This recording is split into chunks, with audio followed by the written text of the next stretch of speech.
Fi 17 jum tal-kampanja elettorali l-Partit Laburista ħabbar li se jkompli jsaħħaħ l-ugwaljanza u d-drittijiet ċivili f'pajjiżna. Il-Prim Ministru Joseph Muscat esprima sens ta' sodisfazzjon għal dak li nkiseb għalkemm tkellem dwar l-għaġġ biex jinkiseb aktar. Mijiet ta' persuni illi sa' 4 snin ilu kienu inviżibbli għas-soċjetà Maltija mhux għax ridu huma imma għax is-soċjetà ma kinitx qiegħda tieħu ħsieb il-bżonnijiet tagħhom illum il-ġurnata qegħdin jgawdu minn ugwaljanza. L-ugwaljanza hija waħed mill-prinċipji il-kbar net waħed mill-4 prinċipji illi tiggwida il-proposti tagħna. Fil-leġislatura li jmiss gvern ġdid Laburista u kommess li jagħti aktar drittijiet għal koppji tal-istess sess b'tali mod li jagħti dritt ta' żwieġ lil koppji tal-istess sess. Ħajkonna marriage equality, ġifieri civil union issa sa nibdaw ngħidu la żwieġ l-abbozz ta' liġi lest hekk kif tibda l-leġislatura li ġejja nkunu nistgħu nibdew niddiskutuha fil-Parlament. U impenjat li jagħti aktar drittijiet għal persuni trans u intersex billi jsir investiment f'aktar taħriġ ta' professjonisti fl-oqsma tas-saħħa, psikoloġija, edukaturi u social workers. Fil-każ ta' persuni trans, Gvern Laburista ippropona li jsaħħaħ is-servizz tas-saħħa offrut biex dawn ikunu aktar inklusivi għalihom billi terapiji ormonali u servizzi relatati jkunu inklużi fis-servizzi tas-saħħa ipprovduti mill-Gvern. Fejn jidħol it-tisħiħ tal-istrutturi, Gvern Laburista wiegħed li waqaf kummissjoni dwar id-drittijiet tal-bniedem u l-ugwaljanza. Il-Partit Laburista huwa kommess li jkompli joħloq liġijiet ġodda.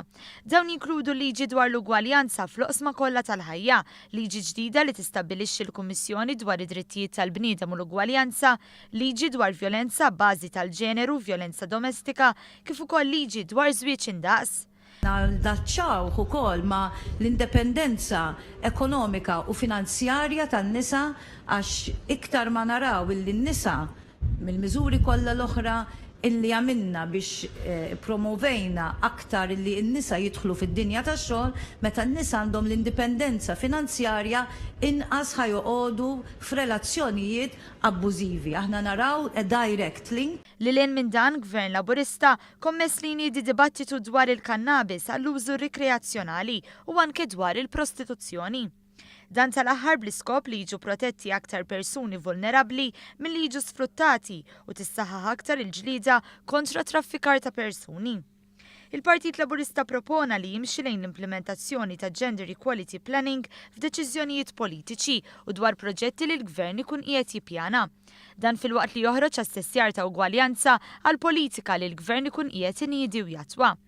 Weda oħra hija dik li tinbeda diskussjoni dwar miżuri pożittivi li jistgħu jittieħdu biex aktar nisa jkunu rappreżentati fil-Parlament.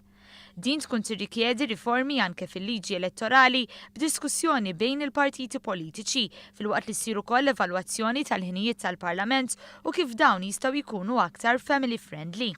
Fi Pjazza San George, il-lok li ra ċelebrazzjonijiet kbar meta daħlet l-Unjoni Ċivili, il-Prim Ministru fakkar li l-Partit Nazzjonalista kien kontra l-introduzzjoni ta' drittijiet ċivili u llum iħaddan miegħu nies bi ħsibijiet estremi, għalhekk hawn ukoll ma nistgħux nieqfu nofs triq. Kif sostna wkoll il-kandidat tal-Partit Laburista Andy Ellul. Dawn l-4 snin dan il-perkors li għamilna fi drittijiet ċivili illi bla dubju naħseb kulħadd jirrikonoxxi illi dan il-gvern kien suċċess anka minn dak li qalu l-aġenziji u fondazzjonijiet internazzjonali fuq id-drittijiet ċivili tagħna saħansitra qed inkunu ta'